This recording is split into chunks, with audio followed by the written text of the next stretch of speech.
Hey guys, welcome है आपका मेरे चैनल आई गुरविंदर में। अभी लास्ट क्लासेस में हमने सीखा था लूप क्या होता है और लूप कैसे काम करता है, वो भी हमने सीख लिया था। अब हम उन लूप के बेस पे कुछ प्रोजेक्ट की प्रैक्टिस करेंगे ताकि हमें पता चले कि हाँ भाई लूप का हम कैसे कैसे यूज कर सकते हैं। आज हम क्या करेंगे, कैलकुलेशन को ऑटोमेट कैसे कर सकते हैं हम लूप से, वो सीखेंगे। ठीक है। चलिए स्टार्ट करते हैं। सपोज कीजिए ये एक हम स्टोर में काम करते हैं। हमारे पास ना डेली एक सेल्स का डेटा आता है जिसमें एक प्रोडक्ट आईडी होती है, उसका डिस्क्रिप्शन होता है प्रोडक्ट्स का, कितनी क्वांटिटी सोल्ड की है, और उनका क्या प्राइस है और क्या अमाउंट है। ठीक है।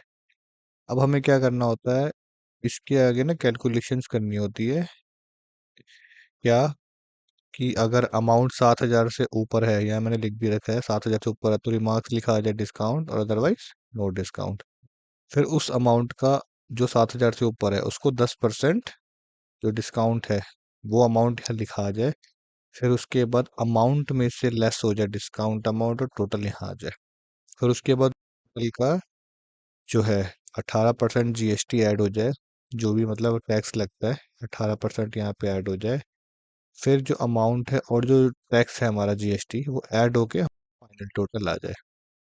अगर ये वन टाइम का काम हो तो हम मैनुअली कर सकते हैं, लेकिन सपोज करो अभी मेरा डेली का ही काम है और मतलब बार बार मुझे करना पड़ता है, तो मैंने क्या करा, एक मैक्रो बना लिया है।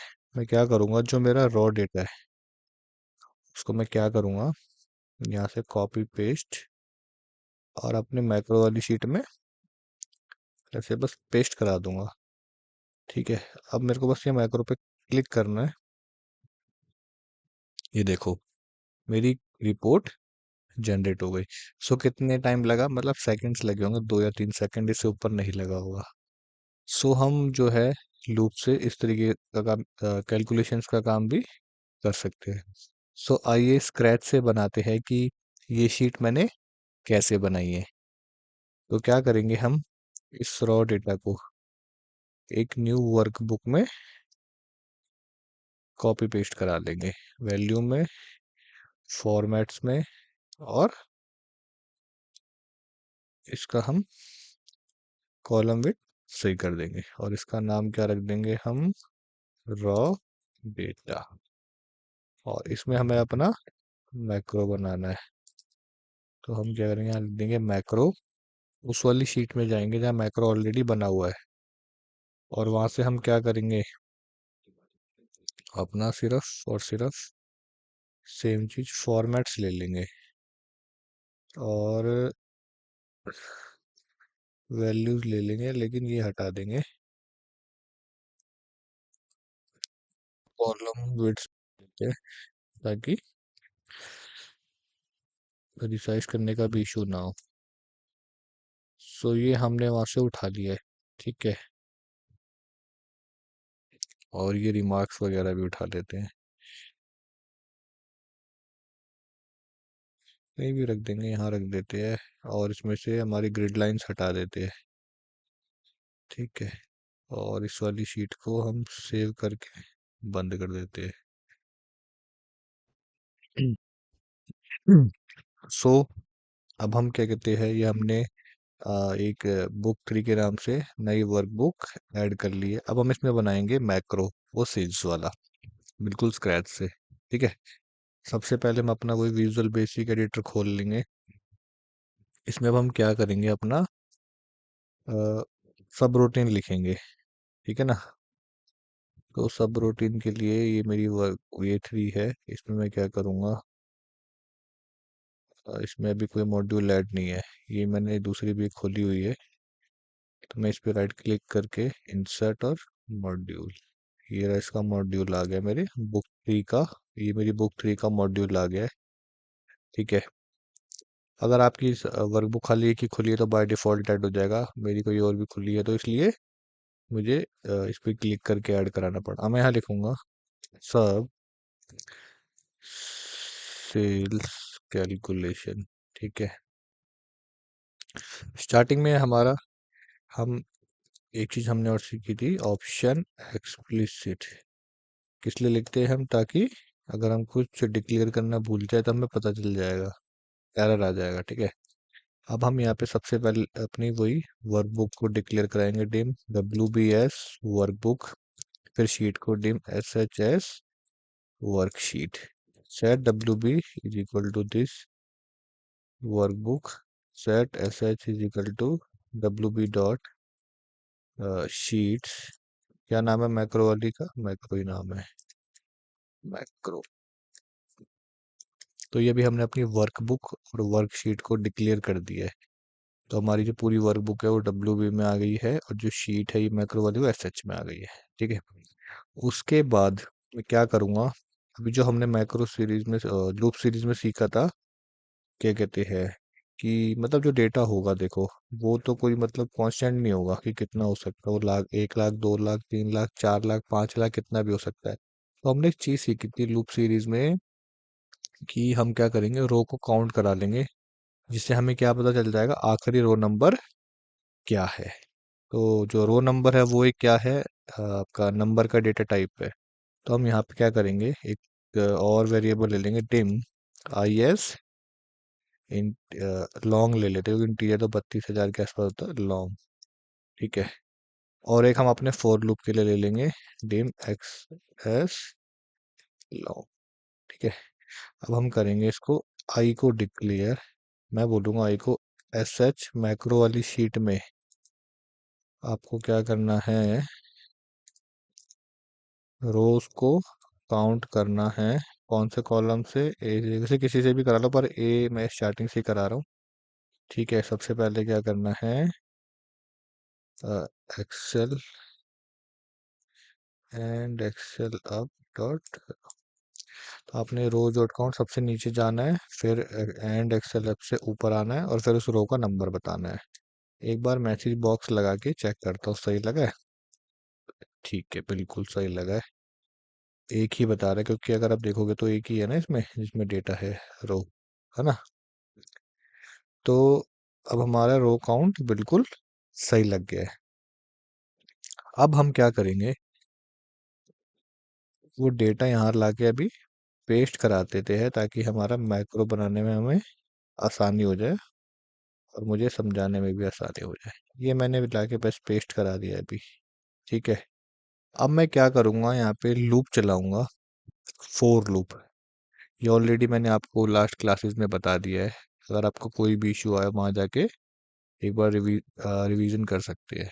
ठीक है, अब 4x इज इक्वल टू, ठीक है, अब अगर मैं सपोज करूँ यहाँ से ऐसे काउंट करता हूँ, तो कितना काउंट आ रहा है, 51। तो इसमें ये भी पहला रो नंबर भी इंक्लूड कर रहा है। तो अगर मुझे फर्स्ट को नहीं डालना, तो मैं कहाँ से स्टार्ट करूँगा, 2 to I, और मैं यहाँ पे लिखूंगा नेक्स्ट x।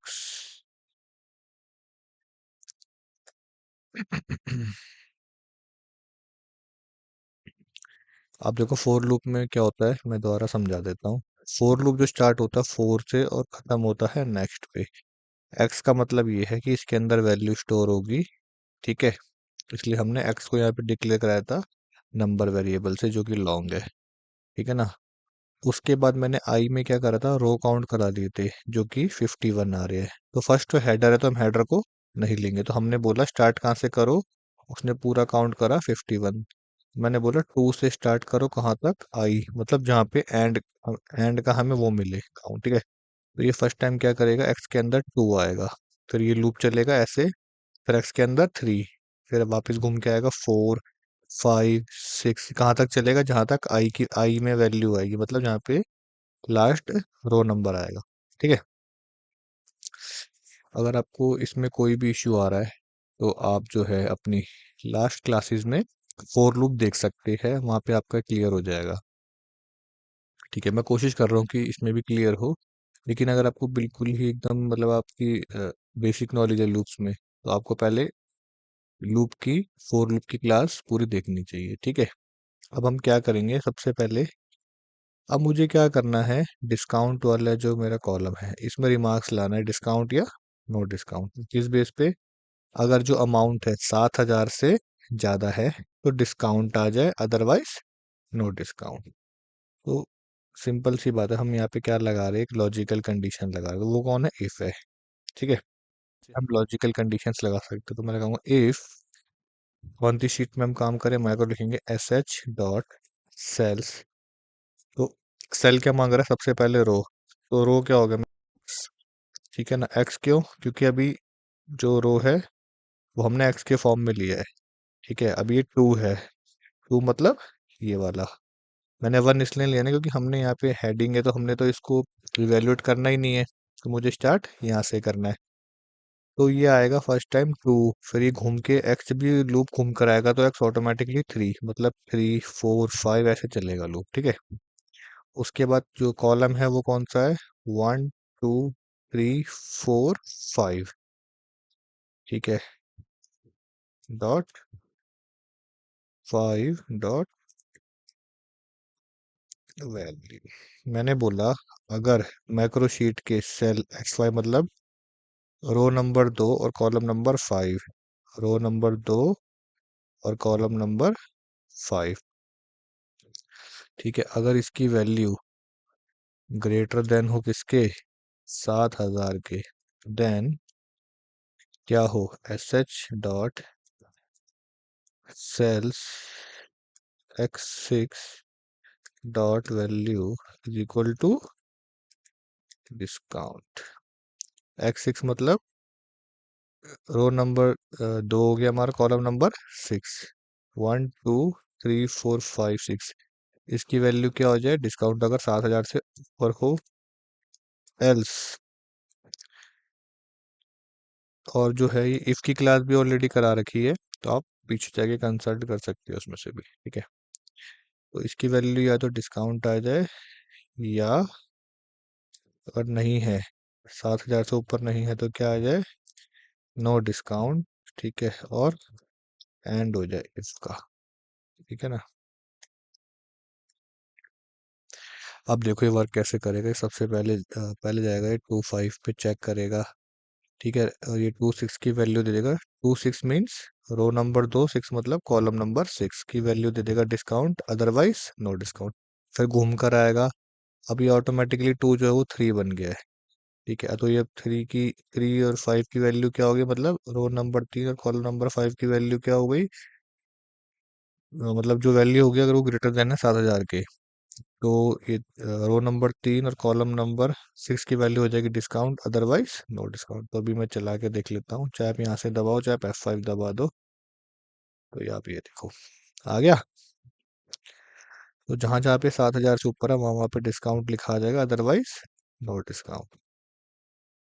ठीक है ना, अब अगला है डिस्काउंट अमाउंट। तो डिस्काउंट अमाउंट क्या है, जो भी 7,000 से ऊपर है हमें उसका यहाँ पे 10% निकल कर आ जाए। तो वो एक बार हमने कंडीशन लगा ली है, इसी के अंदर अब ऐड कर देंगे बस। हम कॉलम नंबर देख लीजिएगा, one two three four five, मैंने बोला sorry, S H dot cells. ठीक है, की वैल्यू अगर मैंने यहाँ पे लगा दिया है, अगर एक्स इसकी वैल्यू है 7,000 से ज़्यादा तो डिस्काउंट लिखा आ जाए। ठीक है, इस वाले में आ जाए डिस्काउंट सिक्स, और सेवन में क्या आ जाए, सेवन की वैल्यू, सेवन मतलब one two three four five six seven, तो यहाँ पर क्या आ जाए,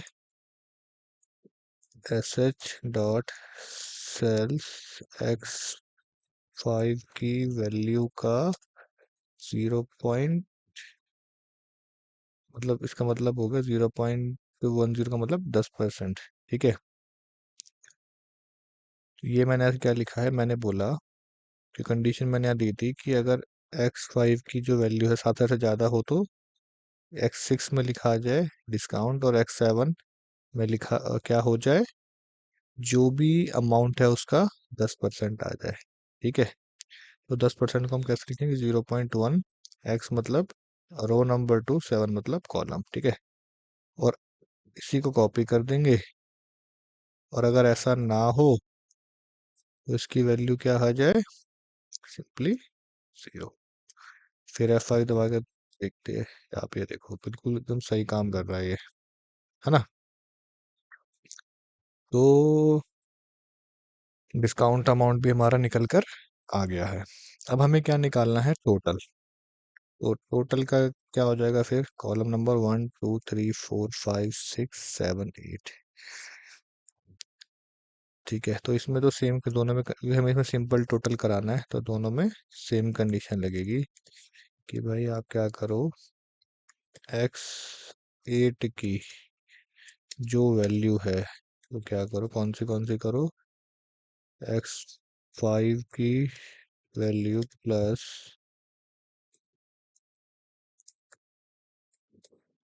x7 की वैल्यू डाल दो। 8 में किसकी आ जाए, इसकी 5 की और 7 की। ठीक है ना, दोनों में सेम आएगी, क्यों, चाहे डिस्काउंट मिले ना मिले, लेकिन इन दोनों का टोटल तो कराना ही है हमें, है ना। फिर F5 दबा देंगे, ये देखो, तो टोटल भी निकल कर आ गया। देखो, इसको इसको टोटल करा तो जीरो है, नहीं आया, और इसको करा तो अमाउंट आपका ऐड होकर आ गया है। अब जीएसटी ऐड करना है। अब ये वाले जो अमाउंट है, इसके अंदर 18% पहले जीएसटी निकालना है यहाँ पे, फिर उसको, इस अमाउंट को, जीएसटी को यहाँ पे ऐड करके लाना है। ठीक है, तो अब बस हमारी दो कैलकुलेशंस रह गई हैं। तो हम क्या करेंगे, कौन सा कॉलम है ये, 1 2 3 4 5 6 7 8 9, तो ये 9 में हमें कैलकुलेशंस करानी है। मैं बोलूँगा सच, सेल्स x9 की वैल्यू क्या लानी है, इसमें क्या वैल्यू लानी है, 9 में 8 का 18%। तो मैं लिखूंगा यहाँ पे S H dot cells x8 की वैल्यू का 0.18। ठीक है, और सेम लाइन नीचे लिख दूंगा, 7,000 से जो ज़्यादा उसके लिए भी हो, और जिसका ना हो उसके लिए भी हो, तो एक ही लूप में सारा काम हो जाएगा मेरा। ये देखो, जीएसटी भी निकल कर आ गया, एक बार मैनुअली भी देख लेता हूँ क्या ये सही निकल, इंटू 18%। हाँ, बिल्कुल सही निकल के आ रहा है। अब मैं क्या करूँगा, इसके, इस टोटल को और जीएसटी को ऐड करा के फाइनल टोटल में ले आऊँगा। तो ये हो गया 1 2 3 4 5 6 7 8 9 10। ठीक है, तो यहाँ पे मैं लिख दूंगा S H dot sales x10 की वैल्यू क्या हो जाएगी, S H dot cells x8 की value plus S H dot cells x9 की वैल्यू, और सेम नीचे वाले के लिए कर देंगे। ठीक है, अब जिसे मतलब चला के देखेंगे तो एकदम परफेक्ट आ गया। लेकिन अभी हमने इसमें एक मिस्टेक कर दी है, बताऊं क्या, कि ये अमाउंट है ना, ये अमाउंट है, जैसे ये वाला मतलब कॉलम है, तो इसमें से ये माइनस होके आना चाहिए ना, डिस्काउंट में लाया, तो ऊपर हमने इसे प्लस कर दिया है। तो यहाँ पे हम क्या करेंगे, इसको माइनस कर देंगे, इसको यहाँ पे माइनस कर देंगे। अब चलाते हैं F5 से। हाँ, अब देखो परफेक्ट आ रहा है। ठीक है, अब ये शीट परफेक्ट बन गई है। एंड में हम लूप के बाहर, जब भी, एक चीज मैं बताने वाला हूँ, पहले मैसेज बॉक्स लगाया, तो मैसेज बॉक्स, और ये हो गया रिपोर्ट जनरेटेड। ठीक है, अब मैं यहाँ पे इसको क्या करता हूँ, F5, तो रिपोर्ट जनरेट होगी। कभी भी आप मैसेज बॉक्स लगाओ, हमेशा लूप के बाहर लगाना, वरना क्या होगा, जितनी बार वो घूम घूम के आएगा मैसेज बॉक्स, उतनी बार चलता रहेगा और आप इरिटेट हो जाओगे, और हो सकता है शीट हैंग भी हो जाए। सो इस चीज का आप ध्यान रखिएगा। अब हम क्या करेंगे, यहाँ पे एक शेप ऐड कर लेते हैं। इंसर्ट शेप्स, कोई सी भी कर लेते, चलो ये ले लेते हैं। ठीक है, इसमें रख देते हैं रन, बस रन ही लिख देते हैं। और इसको मैं कर देता हूँ बोल्ड, मिडल, थोड़ा सा साइज इंक्रीज कर देता हूँ।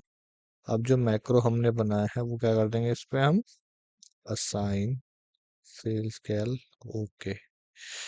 ठीक है, अब मैं क्या करूँगा, यहाँ से सब कुछ डिलीट कर दूंगा। ठीक है ना। अब मुझे क्या करना है, मैं फिर रॉ डेटा में जाऊंगा, क्योंकि ये रिपोर्ट मुझे डेली बनानी है।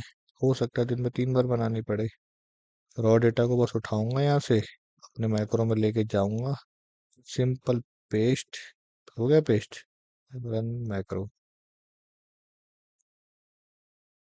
मैक्रो रन हो गया और आपकी रिपोर्ट जनरेट हो गई। सो आशा करता हूँ दोस्तों आपको ये पसंद आया हो और इससे आपकी नॉलेज में कुछ वैल्यू ऐड हुआ हो।